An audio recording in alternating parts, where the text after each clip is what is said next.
And we're live. Welcome back, everybody. Another edition of Rock and Recovery, where we're going to talk to somebody about her story. Actually, we're going to bring her up right now. Welcome in, Miranda. Hello. Okay, so why don't you tell us all about you? All about me. I mean, I don't think you want to know everything, but I'll give you the important stuff. Um, so first off, I was born to someone who was actively drinking heavily and using pills inappropriately. That's the beginning of my story. Um, and uh, 3 years, those 3 years I was adopted with my biological siblings. Um, into the rest of my childhood was pretty normal. Um, Nothing real I could complain about. Watched my brother get in trouble for using marijuana. I mean, that was in the 90s. Um, so you had DARE, and that was, the worst thing that people could think of for kids at the time, even though there's some other stuff, heavier stuff going on. Went off to college, um, did my share of drinking, got married right before I graduated. That lasted about a year and a half. And then moved down to Kentucky, where most of the rest of my story is going to take place. Was with someone for 7 years, away from them. Had a few other relationships, didn't go well. Was single for 5 years. And then during that time, I got my first, what I call big girl job, and worked as a vendor for the state that I was working for before. So got paid to go do like home visits and visits for kids and parents. And my first case I was on after I got out of my training there, this is the first time I really heard the term, or was around someone that I actively knew was using, but methamphetamine. It was the first time. I was early 30s at this time, never heard of the word meth before until I went to this place, because I grew up in Amish country, Ohio. I mean, not much going on there. And I was getting ready to go to my first place by myself. And the caseworker for this family calls me, goes, "Oh, by the way, the dad manufactures." I'm like, "Well, oh," like, and the only other thing I know about it was a video I watched during training that it goes boom. It can go boom. So I'm like, okay. I was scared to death because that's the first time, like, saw this video. That's all I knew. Go and talk to this dad. They've been through this before.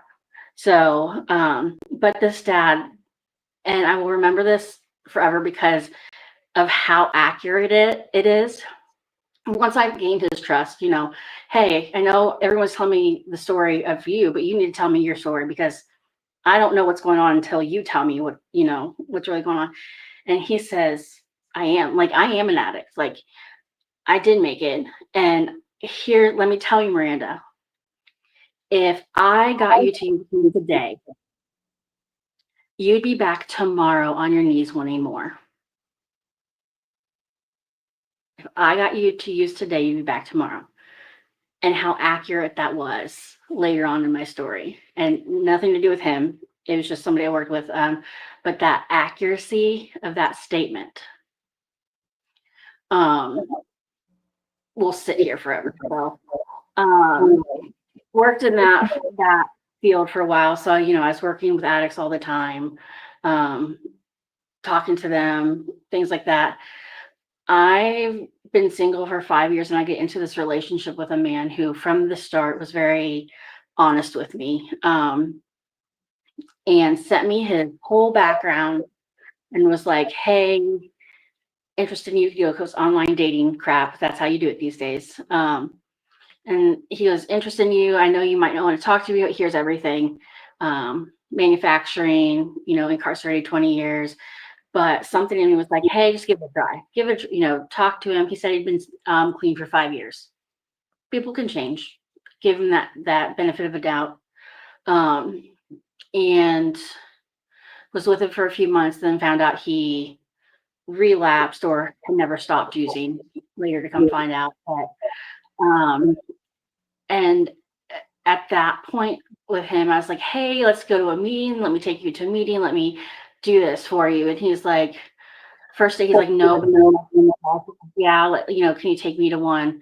He didn't let me go inside with him because I was willing to, go in and sit with him and, be a part of that support team. And took him, dropped him off. I stayed in the parking lot. Hour later, he comes out, has his, 24-hour chip.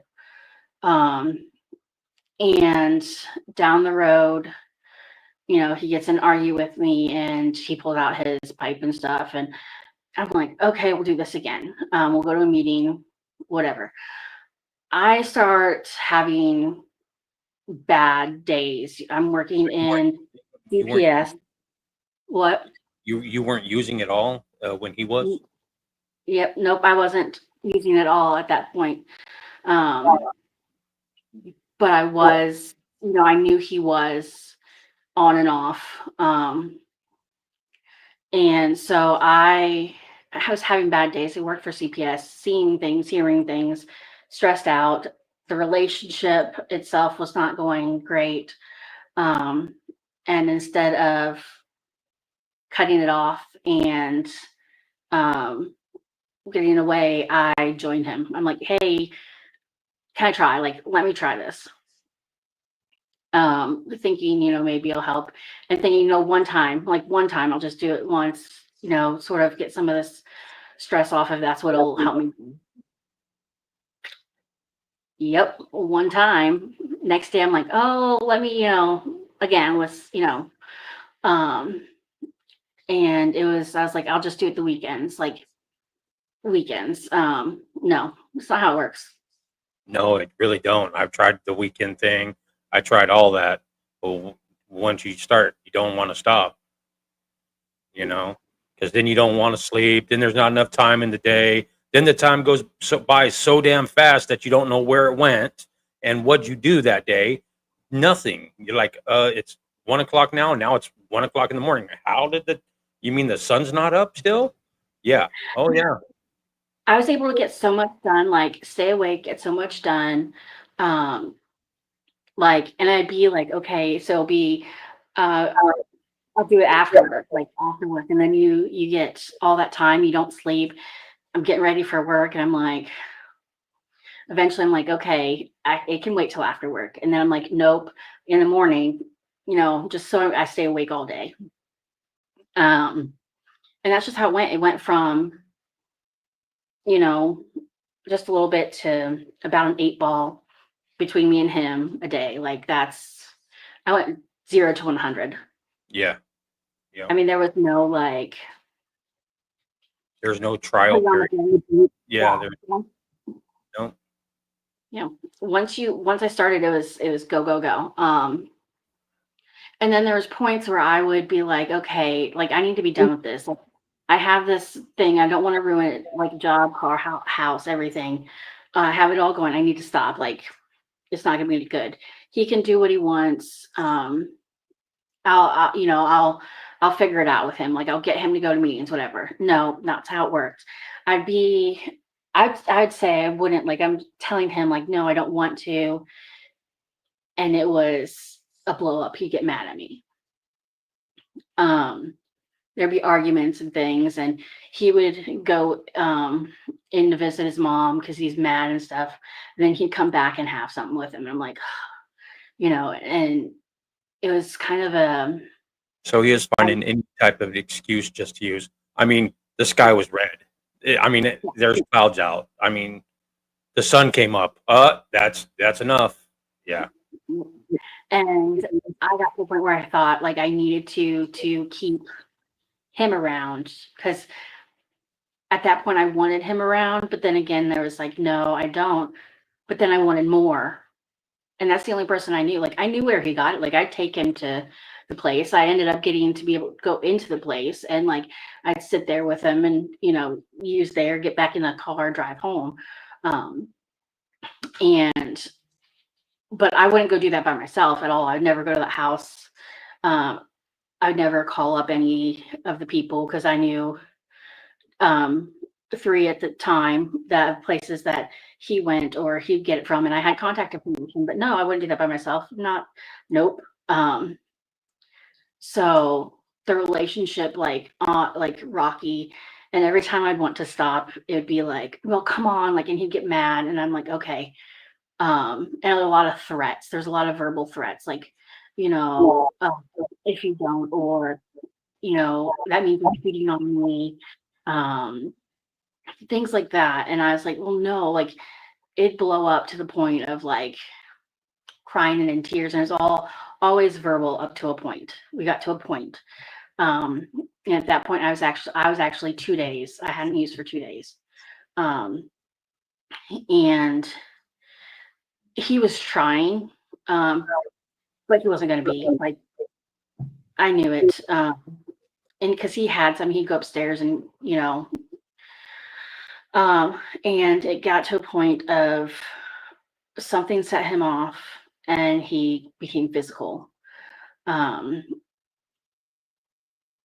I knew he was trying at that point because it's never been something that bad. But again, it's not an excuse. Like he became physical. He pushed me down, had his knee on me, on my head, was holding me down. He got up at one point and I had my phone in my hand and I had been texting a friend, which is the main dealer, which is an older gentleman, and I was like, "Hey, can you come get him? Something's wrong with him. Like he's getting very agitated. He's yelling. He's gotten physical with me once, and he's like, I can't. But and here's the catcher. The dealer said, if he tries again, call 911.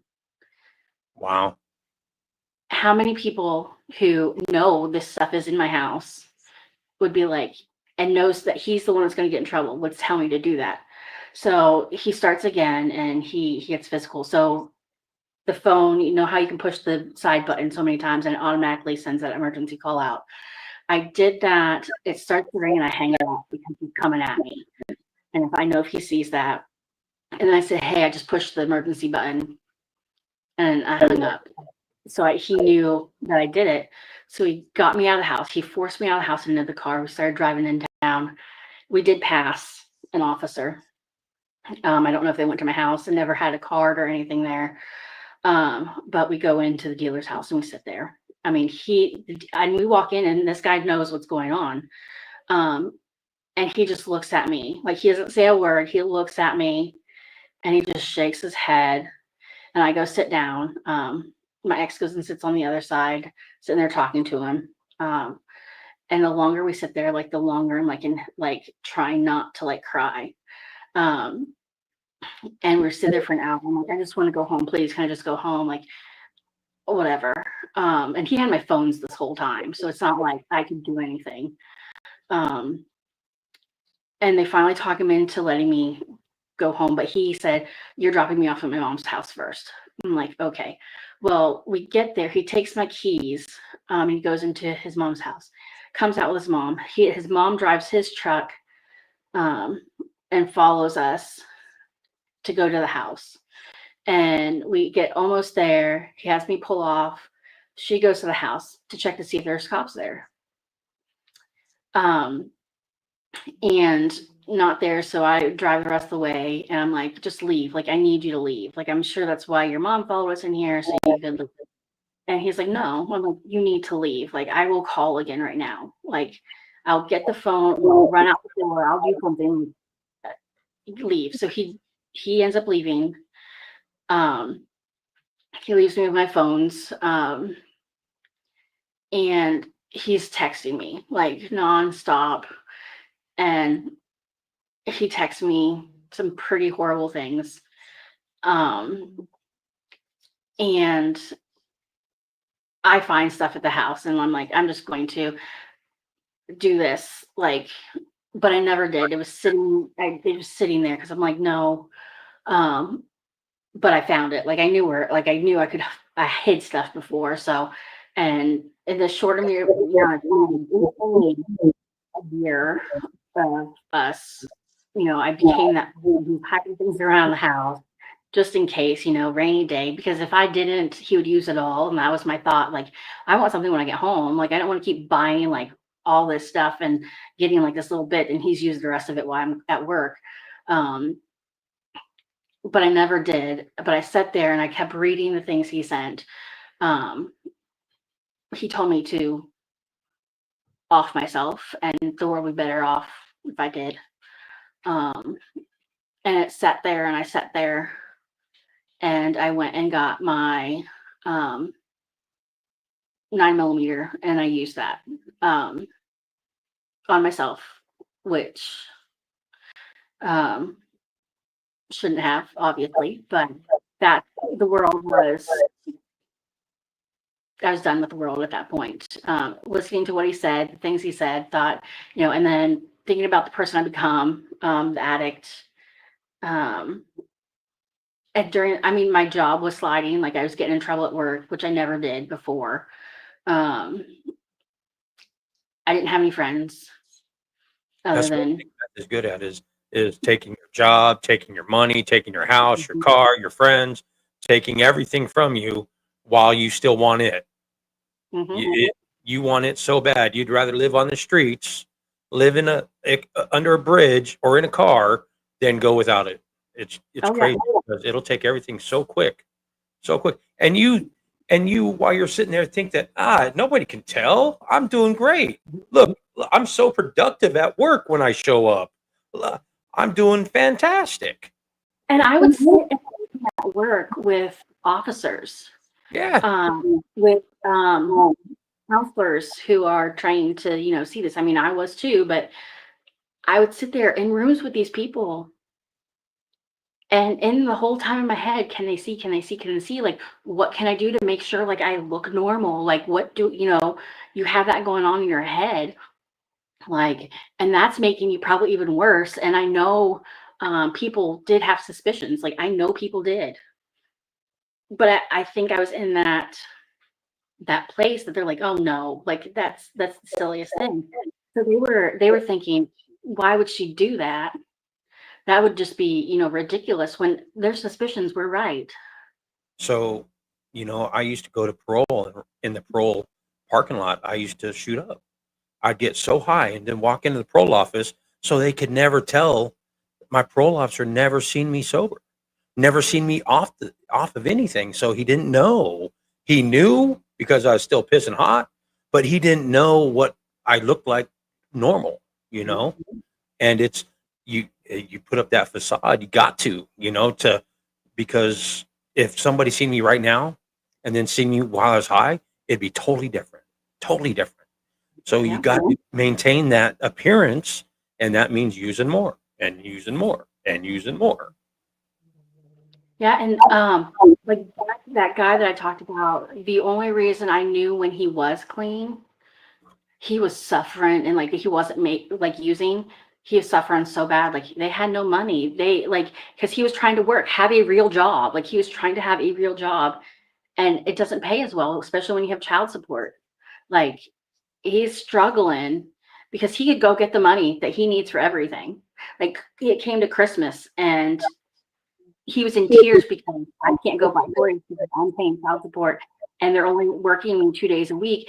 And he's sitting there crying, like, I can go get the money right now. Like I could have it by tomorrow if I go back to my old ways. I'm like, so I had bought Christmas for this whole family. Like, wasn't supposed to. Ethics. Oh well, out the window. These kids deserve stuff. They're trying so hard. Like, but like me, I'm sitting in this office 5 days a week.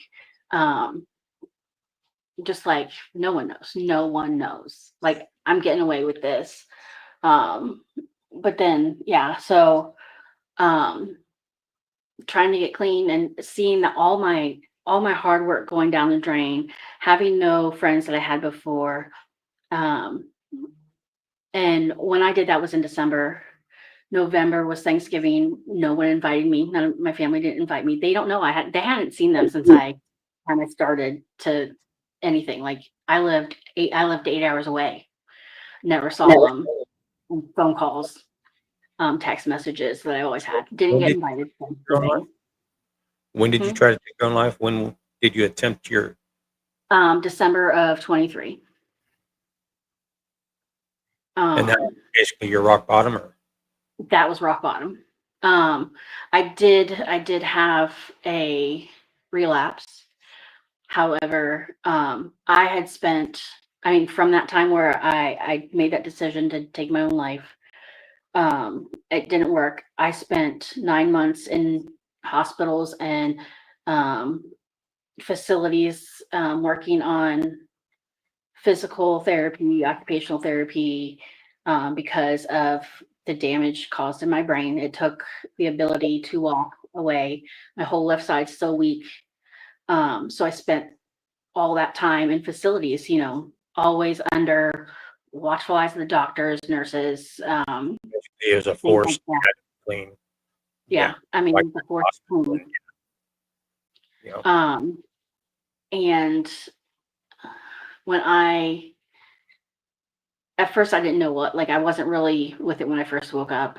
Didn't really know what happened. Took a while for me, took a few days for it to sort of sink back in. It was when the psych came and talked to me for the first time and started asking those questions like, hey, what day is it? What time is it? How do you feel like hurting yourself for others? And I'm like, wait a minute. Like, I didn't really know what was going on at the time. I was in a hospital, and starts to come back, like that cloud starts to come out, like, oh shit. And then asked about substances, and I was like, I'm not going to tell them the truth. I Yeah. mean, no. I'm like, oh no. Well, your drug screen came back positive for, meth and ecstasy. I'm like, oh, I don't know about that one, but okay, yeah, and blamed it all on him. Like I didn't take any credit for, like, yeah, it took me a while to do that for people. Like actually, yeah, I chose to do that.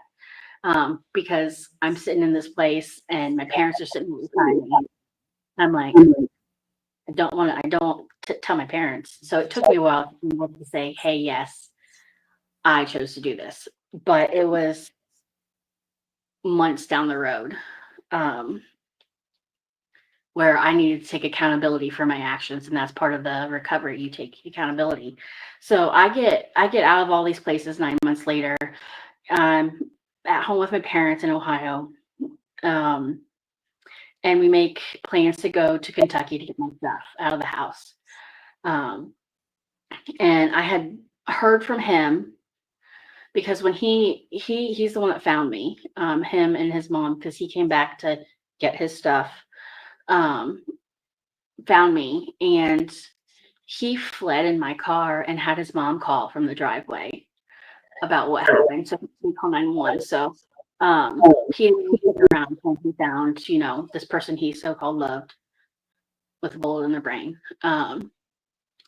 And so I talked to him a little bit, like, because he had so many messages, so many emails, like, hey, are you still alive? Hey, trying to find me. And like, so I'd been like, oh yeah, I'm still here, things like that. And he'd get back to the like, oh, I love you, I'm so sorry, narcissistic behaviors that he had. To pull me back in and things like that. So I was talking to him, and we made the trip down there. And when I get down to my house, it is no way, shape, or form friendly for somebody in a wheelchair. No way to get in. I could do steps sort of a little bit at that point. So I was like, oh, maybe I'll be able to, use the railing and get up. No. So I was so upset because this is the house that I work for. I've been paying on my house. I was so upset, and I knew he could fix that. Like, I knew he could get me in the house. So I broke down and I messaged just like, hey, I know so-and-so has this ramp. Can you bring it? Like, I want to get in the house. Can you please help? Like, I need to say goodbye to this house and the stuff that I'm not packing up. Like, I need to say goodbye to this. And he did. So he spent the 3 days that we were down there, 3 or 4 days that we were down there, actually helping, and he had stuff in there too. So, hey, come get your stuff. And sort of him talking to me, he'd come and spend time in the hotel because we stayed at a hotel, and I had my own room. So he came and he talked to me.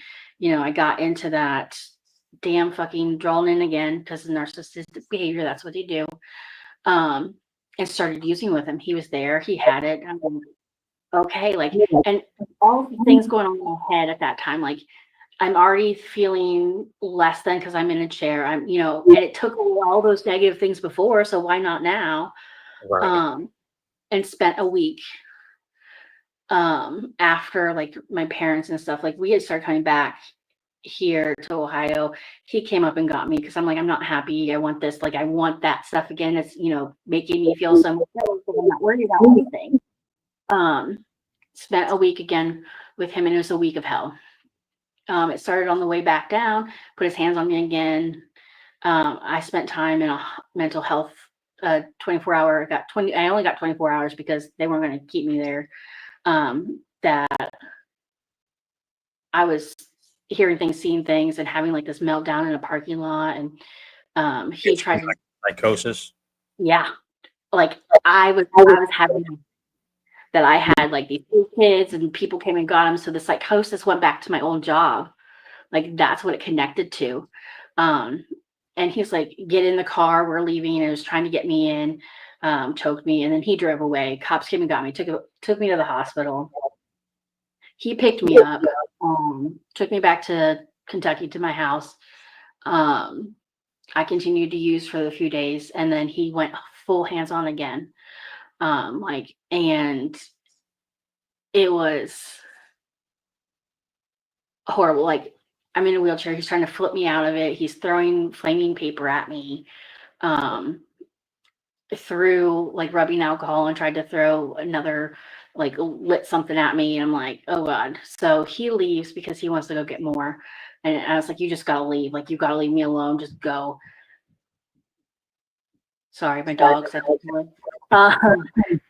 But he leaves, and I actually call somebody else to call 911 because I was afraid that if he came back and saw that I called on my phone, I'd be gone. Because he wasn't going to do it again. Cops come after 45 minutes. 45 minutes it took them to get to my house. Should have taken 10.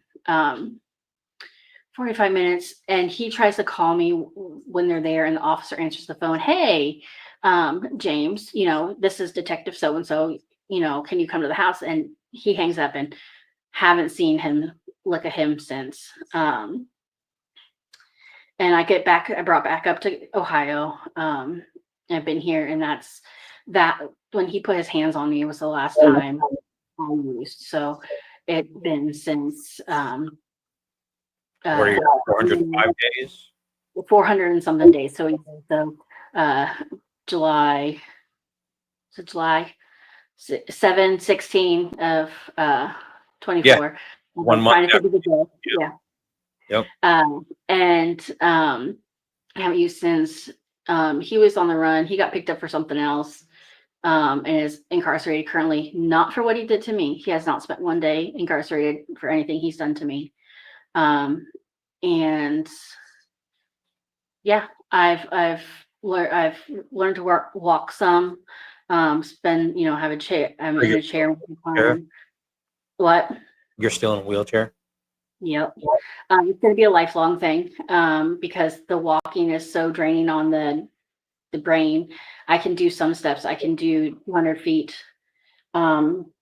with my walker, and a few steps, wobbly steps, without one. But it's going to be a lifetime thing just because of the draining, the brain. I still have the slug in there. They couldn't get it out.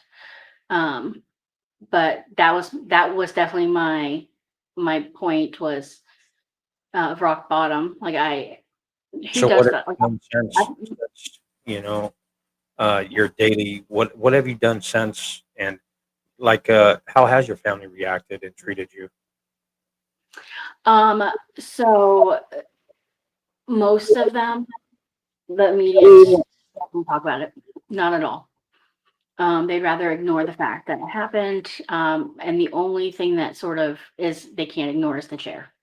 Like, but the substances themselves, it's a no go. We don't talk about it. We pretend it's not there, except for my brother. And then my aunt has asked me about it before, but my brother is the only one who's like, oh yeah, um, it's not a big deal. Like, it's not a big deal. He's had his, time of with smaller stuff, but he has tried higher stuff. He's just not an addict. So, He you can know, go use once a year and then not touch it the rest of the year. are you like now like shunned? Like the not necessarily like the more invisible Mhm. feeling than anything else. You feel invisible. It's invisible, and I feel like, I'm always being sort of like punished. Don't Um, talk. you don't Don't talk about talk it. You about don't, why'd you do that? It's not even like ask, like they don't even ask questions. So I'm like the black sheep. I've had some like they won't even talk to me when they see me. So I've had some that I'm completely, they'll look at me and like I'll be like, hey, and nothing. Um, but the like my parents, we just don't it. talk about it. Yeah, it's the issue that nobody wants to address or talk about. Oh no, it might hurt her feelings, or nope, we don't want to recognize that because uh that's the bad person in the family. Look at what she did. Don't end up like your Aunt Miranda, which is a great person anyway, but don't end up like your Aunt Miranda. Yeah, yeah, Yeah, and um like to my niece and nephew, I hurt my leg and it's just hurt. Like it will like sooner or later the mental health part will come into play, but we don't talk about the substances. Like that's a no but go. knowing you've got a niece and a nephew, and they are still young, still Mm. not hip to actually what went on. Are you preparing yourself to have to explain it to them? Yeah. I mean, if a kid's not around and someone asks me, I'm very forward. Like, yeah, this is, hey, had I did. I pulled a trigger and I did it to myself. There are substances involved. And I will tell them straight out because why not? Like, I even got asked in a hospital because when I had to go back in for surgery to put the plate in because there was a dip. And a nurse is like, they don't read the charts fully. They were only reading when me there. And she said, oh, tell me like how this happened, whatever. Very blunt and forward. And then she goes, why aren't you on 24-hour watch? I'm like, ma'am, this was like 7 months ago. Like, I'm fine now. Like, but I've had past friends, like people I went to high school with. I have people that I worked with, which they ask, and I tell them the people that I work with, some of them ended up knowing for sure about the substances the day because my boss showed up to the hospital before my parents could get there because my parents are 8 hours away, my boss is an hour away. Right. Which was once they life flighted me, she was like 2 hours away. But showed up and they asked her about that and said, well, this is in her system, which I'm not gonna but whatever. It's done and over with. But yeah, like they found out that way about the Yeah. substances. Um, and I've had them ask me, and some of them asked me before I was ready to talk about it. And I was like, oh no, I don't know what you're talking about. Right. And then later on, yeah, like this is it. So, what does everyday life look like for you? Like getting out of the house, if you can, if you do, what does that entail? Like just going to the store. I know it's probably hard, and it's a um, chore, but what does that look like for you? a lot different. It takes so much more effort. It's I can't just like roll out of bed. Like I have a hospital bed because it helps me sit up. I can get out of a regular bed. It's a lot harder. It takes so much more energy. But it takes you plan out to get out the door and you think, okay, I gotta stand up. And you're doing it subconsciously. It just happens, it happens for you. And for me, I actually have to think about it. Okay, so then I have to stand up, and like I have to get myself ready to stand up because I have to. My left side's so weak that I can't just stand up. Like I'll just crumple. Um, I have to go from like my regular chair to my wheelchair. And then it took so long to get the house to a point where I could get outside by myself. Um, so we finally have the house set up so I can get out the door by myself. I can't go anywhere by myself because I can't get a chair into a vehicle by myself. So it's a lot more thought. Like I need a lot more thought to do things to, um, even basic, like going to the store. But I have to have somebody with me because I need chair. And then it's draining. It because of the injury that I caused myself, it takes me 5 times more the energy to do something It tires you than out. would you. Yeah. Yeah. And that's like a lifetime effect that I have to deal with. And having to be able to get something from a shelf or in a closet, I need the space. And yes, I can stand up and sometimes reach things, but I only have one hand I can hold something with. So I can hold myself up sort of with my left. I only have 2 fingers that actually function on my left hand. But can I do it safely? So I have to think of all those things. Can I do this by myself safely? Um, or can I get there with my chair? The world is not set up for wheelchairs. No. And people There's are so many afraid anyway. yeah. If you can't see it at eye level, most people go around this world either looking down or looking straight ahead. They don't see what's going on side to side or up and down, you know, and it's either straight ahead. And if people aren't at eye level, you don't notice them. Do you ever Yeah. feel like invisible out in public? Oh, Walmart was awful. Um, the first couple of times we went, I actually used those scooters. So you sit a little bit higher. You have your own little cart. I go in my own wheelchair now. It has a power assist. It's not fully powered. Like I still have to push myself, but it gives me a little more oomph when I do. Because I don't want a powered chair. They're too big. They're too bulky. You can't get out of them easily. And I can still stand up, and that's how I transfer. But Walmart, and it's even more, the employees, like they walk in front of you, like they see you pushing, you're gonna go by them, and they walk right in front of you, and you're in a chair, like, and it's wheeling. I think at motion stays at motion unless acted upon, science crap. And I have to stop myself. If you don't, if I don't have gloves with me on, I can get blisters and stuff from like, grabbing my chair because I'm trying to go forward, and they just step out in front of you, or they like hover over you, or they like, they don't say excuse me, they get really close. And a lot of times when someone does want to talk to me, I'm getting talked to like a child. Like, so they automatically see a wheelchair and they put wheelchair automatically for some reason means your cognitive ability is also broken, which Right. is not true. My cognitive ability took time to get back, but it's completely here. Like my emotional regulation is not quite where it should be. So when I get frustrated or upset, there are points that I can't stop it. It's going to come. It's going to come. I've gotten better with it. I'm knowing the triggers. I'm seeing them, and I'm learning again. Like, so I'm learning from like a toddler, how you learn to as a toddler. Like that's what I've had to do is relearn how to regulate emotions as a So what are toddler. your bad days? I know we all have good days or bad days or a little bit better days. How do you manage and how do you cope on your bad days? And I will say, like, I have the bad days where I'm like, yeah, if I had it, I would use it again because emotions, but that's not what I want. And I've made progress. But my bad days, um, is crying, is taking that time to cry it out. Like, that's what I've learned. Like, if I'm going to cry, if I'm going to have it, I need to do it. It's not holding back that emotion anymore. You have to feel it to get through it. So it's acknowledging the emotion, even if it's like, I'm angry.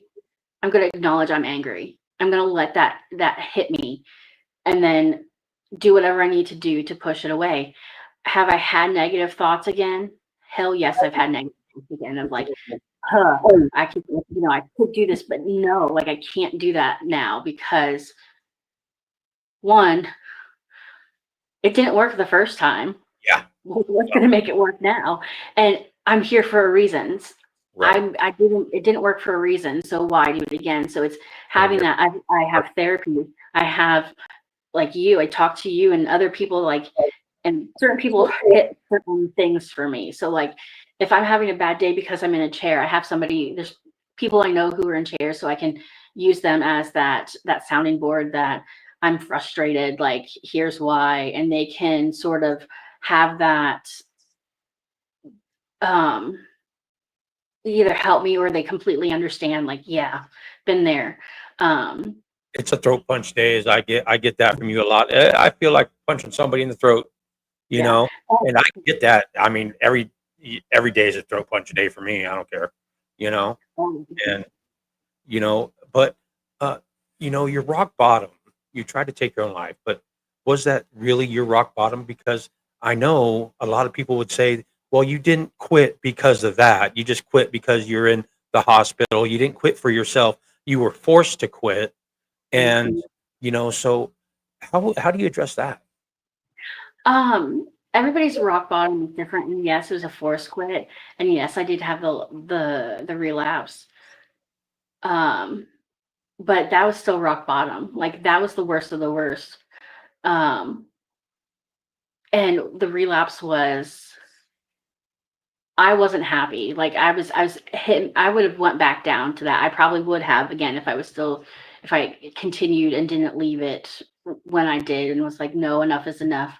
Um, it's that I consider my rock bottom because if I would have relapsed, I would have went back to that that point in Mental that would s have been my rock bottom. Like I could have I chose even in that relapse, that time of relapse, I'm still choosing to not sit down and give up. I wasn't giving up. It was I wanted to numb again. Right. But I could have given up. I couldn't have tried to learn to walk again. I could have just been okay with whatever. All of those things. And even through that relapse, I wasn't giving up. So and people would have said, well, your relapse was your rock bottom. No, because I was still eh, pushing forward in life. Rock bottom was when I thought I was going to give up. Yeah. And so through your relapse, I would say that would be where you decided to get clean and sober for yourself Mhm. is Yeah. right after that relapse. You know, Mhm. Unfortunately, a lot of times people go back to that, Mhm. and because they haven't experienced their rock bottom or they don't think it is going to be any better than rock bottom, you know, and they'll find out there's a sub levels, and I think you absolutely actually there was no bottom, you know. Mhm. The you're here for a reason. Let's be Yep. real. You're here for a reason, on purpose, for a purpose. Your story, I'm sure there's many people going through the same thing, not the same thing, but similar circumstances that are like, Mhm. how am I supposed to make it another day? How do you make it another day, Miranda? Find the positive. Like there is, no matter the low, there's always that spark. There's something, a spark. You can find a spark or make a spark. Like, not giving up. Like, I'm going to feel all my feelings and I'm going to let it happen. And I'm going to find a spark if it's the bad day, or I'm going to make a spark. I'm going to remember the positives. Like, yes, I have all these negatives because I'm adjusting to losing everything, a house, car, everything. But the positive is I have a life. My positive is, I can still help people and I have helped people through things. I have people who are surrounding me who at one time I didn't think were there for me. But they are. And I'm still making new friends and I can make progress that life is not over. Like it's not over. So find the spark every day, no matter how bad it is. I'm going to find one. If I have to focus on that, okay? And I have like this, when I'm in those moods and I hit that extreme spot, 5 minutes. You get 5 minutes to pity yourself. And I can even spend 5 minutes talking to you. Sometimes I take 10, or it's all day where I'm sending you these negative things, but I'm not sitting in it at that And point. those It's just are good kind of days. yeah. But I don't sit in it. Like I don't sit in it. And if it's real bad, it's you got 5 minutes and then you're bucking up. Like Yeah. buckle up for the rest of the day, Buttercup, and you're gonna have a positive day. You're gonna let this go. It's through therapy. It's a lot of mindfulness. Like that's what I've worked on is being mindful of the emotions and then feeling it, and then is it a valid or is it something I'm making up in my head? Is it Because emotional a or is lot it? of make up stories in your head. Yes. Um, and it's the anxiety because I'm diagnosed with anxiety and depression, which I had before, and you had, stuff on that. It's not going to Oh, help. yeah. But You're a the, candidate for use. So oh what do you yeah, wish now? How do you wish people would treat you now? like I was before. I want you to recognize, yes, I'm in a chair. Great. You can't deny that. But talk to me like a regular person. Know that I'm a regular person. And know that sometimes things are going to take a little longer. Like, and that's everybody. If you don't have anything nice to say to me, then don't say Oh, it. yeah. Don't say at me. I'm not a piece of machine.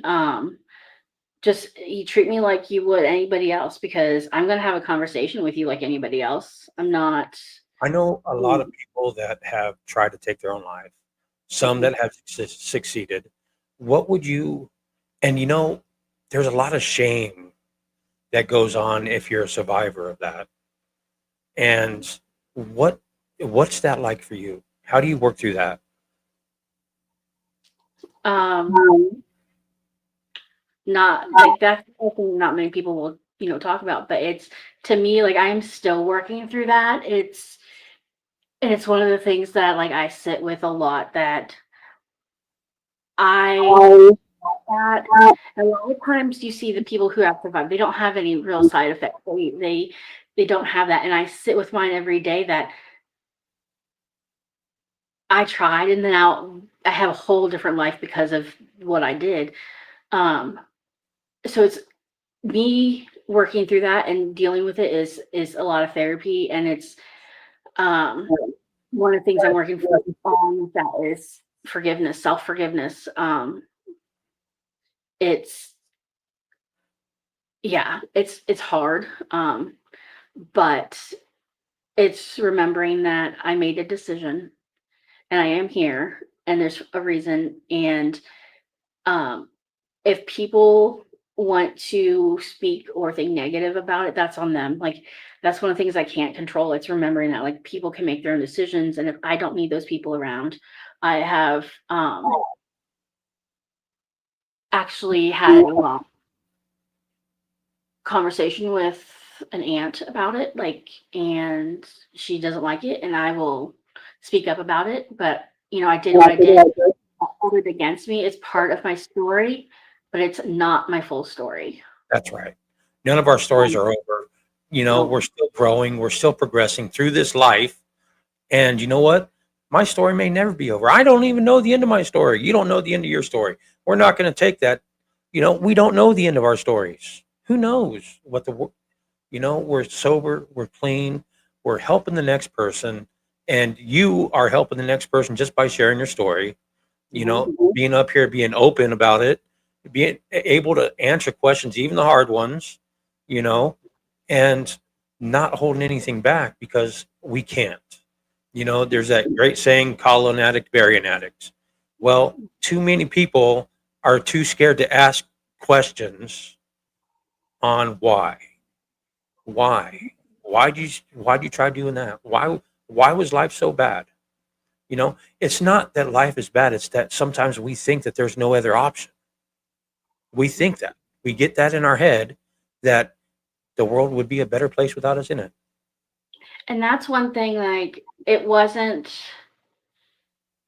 You hear a lot, and it's stigmatized that you're selfish. You try it, you're selfish, and it wasn't about me. It No. wasn't about me at all. It was never once was the thought about just me. It was about everybody else. I thought everyone else would be better. So it was actually me being, Generous. yeah, generous to everybody. Like that's the way to put it. Like it We was feel like never a burden. about me. We Mhm. feel like a Yeah, burden. where Yep. like I didn't have a place here anymore. Like I Yeah. was failing at work, like and all that stuff. So it was never selfish. It was about everybody else, and I thought I was doing them a service. And it was never like, oh, poor me, like this is awful about me, this is awful about me, blah blah blah. It was everyone else, and that's the big stigma. Like mental health is like this whole stigma that everybody needs to get out of. Like we all have some sort of mental health that affects us. We all have people in our lives that it affects in different ways. Yes, there's medication. Yes, there's therapy. Yes, all this stuff. And we all can benefit some way from whether it's therapy or making sure you're just talking to someone. Like that's the biggest thing. Our phone is heavy But in when we're in active those moments. in active addiction, we isolate because we don't feel good Mhm. about ourselves, and we're probably going to freaking ghost people on purpose because we don't want them to see us. So what's the next best thing? All right, seeing as how already trying to be invisible, I'm already trying to be invisible. Why not just make myself really invisible? And it's People, that stigma. Like if people would say, okay, yes, addicts are here and they yeah, have it and they when they're ready, when you're and someone's there for them, they're gonna have a better chance yeah, that when they're ready and not pushing them towards it. Because if you push them towards it, which I've already seen, they're not gonna do it. But when they're ready, they're going to, step up and they're gonna say, hey, but you need to listen because they ain't gonna say it outright. You're not gonna say, I need this like now. You can listen to them talking. And if they're reaching out to you after they've been invisible, that's when you may want to like have that sort of suggestive thing and really see if they're ready. Like, hey, what can I do to help? Not just you need to do this. It's I'm here. What do you need? Like, because as soon as you tell me, well, you need to do this, I'm not going to do it. Definitely you not know, going to do it when you tell me. absolutely. We're going to do exactly the opposite because you know what? Hey, you're not going to tell me what to do. Is that a challenge now? Okay, watch this. You Mhm. know, and as an active addict, I was great at ghosting people. I was great. I was great at putting on a mask, like my last guest, Gretchen Wilson or Gretchen friggin' Schoser said. I, I almost said Wilson. Yes, it's Gretchen Schoser, Yeah. and she take the mask off. And we Yeah. have to if if we really want help, we're gonna take the mask off and just be our real selves. And if people can't handle that, then guess what? They weren't meant to be there anyway. Yeah. Oh, Plain yeah. and simple. If you can't take me at my worst, then you definitely don't deserve me at my best.